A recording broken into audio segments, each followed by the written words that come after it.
I'm literally the definition of a street lawyer. I came from the streets. I'm a licensed attorney, but I'm a street lawyer, you know what I mean? In the old days, I did what they call grassroots marketing. The guy that used to have a press pass to get into catastrophic accidents. Well, I mean, you know, I might have been a reporter for an Armenian newspaper, so I had a all-access pass. You know, if there was a big accident, I was right in there. And I have pictures of the accident. If you want to call me later, I might be able to share the photos with you. That was a long time ago. I've given up that life.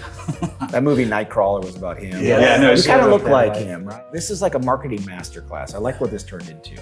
What the f are all of us missing as lawyers? People are done being sold. Stop making everything an advertisement. Stop trying to sell. Educate people. Show your brand. And a lot of folks in your industry are spending insane amounts of money for the worst commercial. You're bringing Hollywood branding to the legal space. Lawyers only know that one speed. Right. I'm behind a book. These are a couple cases that I did. Yeah. Nobody gives a shit about this. We're in the It's like TikTok era, right? By the way, congrats. You have, well, your third child, your daughter's on the way. You have two boys. Yeah. I thought it was a boy for 2 weeks because I got a text that said your results are in. So I went online and I read the wrong one. So I told my wife we're having another boy. And then 2 weeks later, the doctor called and said, so all the tests came back good. And she said, I know the sex. She said, it's a boy. And I went, no, it's not. We're having a girl. And we really wanted a girl. So she called me on the golf course and I was with him and I'm like, oh my God, I'm having a girl. We started crying.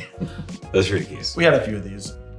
You were a child actor back when that was our heyday, man. This was like late 80s, early 90s. Yeah. And Sandlot's like one of my favorite movies of all time. How did you not get lost in this? I'd say number one, luckily I wasn't a child actor. I started at 13 and 3 years later I was filming movies by myself, like no guardians. And people ask, would you let your kids get into it? And I say, when they're a teenager, because you're much more formed in your teenage years. And you hear all these things about Nickelodeon and the horrible stories and stuff and everyone's put in shitty positions. But at 13, you're almost a man, like you're getting there. So I think that's one of them. And then family and friends. Like we didn't get into too much crazy stuff. You know, we enjoyed our teen and early 20s, but we were not the ones that were going too far. I think having that friendship bond and having good family and knowing lawyers is always really good.